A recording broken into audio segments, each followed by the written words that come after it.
In this lesson, we're going to take a look at some of the basic modify tools that will help you with wall layouts. The first one we'll start with is the offset tool.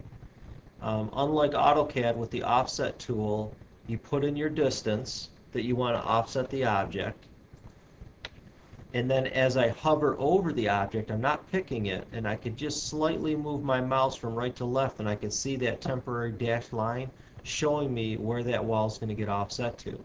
Once it's located where I want, I just pick once with my left mouse button, and that wall gets offset. You can also use a copy tool. So here was offset, now we're going to talk about copy. If I pick a wall and then select copy, notice that there's a dashed line around the object that I have selected. So I pick with my left mouse button, and as I drag to the right, I let go, and I have a dimension there. So now I can type in a distance, we'll say 2 feet, or I could just pick another point on the screen and it would copy it to that point. So I select the wall, pick the copy tool. I can also make multiple copies. If I turn on multiple, I pick for my starting point, and as I drag down, like I said, I could randomly pick points, or I could type in 2 and hit enter and copy it down 2 feet. So you have several different ways you can use the copy tool. Now I'm just picking these walls and hitting the delete button on my keyboard to remove them. I'm going to go ahead and draw another wall. Now if I want to form a 90-degree corner between these two walls, I can use the trim tool.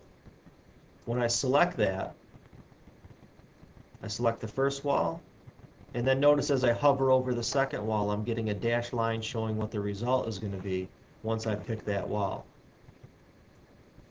If there's going to be an opening here and this wall isn't completely framed all the way through and I just want to break this, that's where you would use the split tool.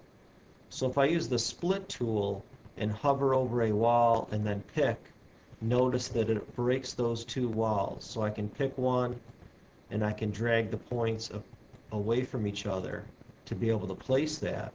And then what I could do is I could just throw a dimension string in here by picking the wall, the opening, and the wall. So now that gives me some sort of control. When I pick this wall, maybe I want that opening to be 3 feet. So a combination of using these modify tools and dimensions allows you to quickly lay out your wall. So we talked about offset, copy, and the trim. And we also did a split. So now let's look at the align tool. Let's say that I have a wall over here and I want to line it up with this wall that I've already drawn. So now in the modify tab, I pick the align tool. I pick what I want to align with, and notice I can say wall center line, faces of core, however I want to snap to it. So I pick this wall, and then I pick the second. I get a lock icon. I don't recommend picking this because in the drafting and change process, sometimes it creates more problems than it's worth. So now that they're aligned, I will just hit escape to get out of that command.